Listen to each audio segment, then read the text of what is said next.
ايه النمرة دي؟ الو. انا حسن، ما تقفليش. انا واقف تحت قدام بيتك، ويا هتنزلي لي يا هطلع لك انا. عاوز ايه يا حسن؟ احنا كبرنا على الكلام ده. هطلع. اوعى تطلع، بطل هبل. ايه الهبل ده؟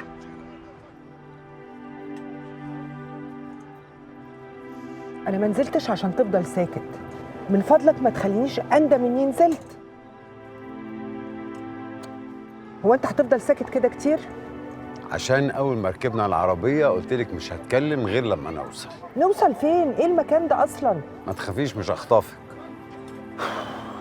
بص، انا كدبت على بنتي عشان انزل، ولازم اروح دلوقتي. احنا وصلنا. فين؟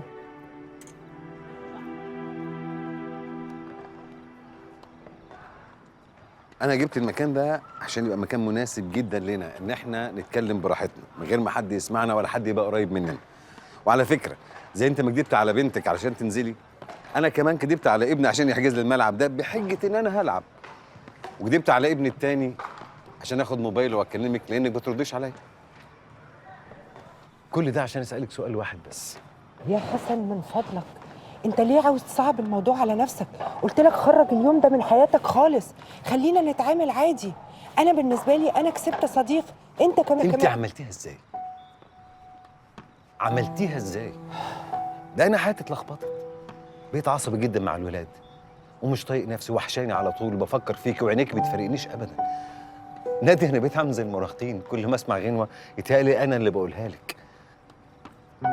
انا عمري ما حبيت ابان ضعيف قدام حد، بس معاكي حبيت ضعف لانه قدامك. اتعامل مع الموضوع عادي كأنها حاجة حلوة حصلت وعدت خلاص. ما هو مش كل إحساس حلو إحنا بنمشي وراه يا حسن، ما ينفعش. هقول لك يا سيدي، أنا غلطت لما افتكرت إن إحنا لما نرجع المكتب إن أنت هتعرف تعدي الموضوع. إيه رأيك تاخد أجازة أسبوعين؟ تبعد، وهو البعد بيقوي في الآخر. أنا آسفة على اليوم ده، أنا بجد آسفة على اليوم ده. اجازه ايه وبعد ايه اللي بيقوي؟ نادي، انت بتحسيش خالص. لا، أنا معرفش يعني إيه حب. وانا زيك بس عرفته معاك. لا، انت مش زيي، انت مش فاهم حاجه خالص. وانت بقى اللي فاهمه كل حاجه. ما تغلطش فيا. انا ما غلطتش فيك، انا بص في اللي انت بتقوليه ده. انت حتى مش عايزه تبص لي من الصبح. يا اخي ارحمني بقى. ارحمينا انت.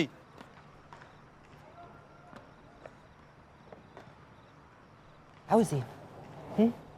عاوز ايه؟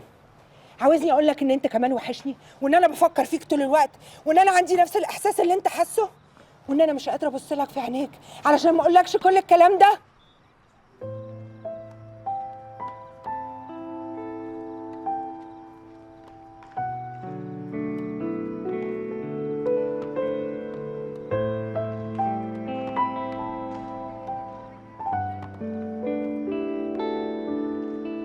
مش هينفع.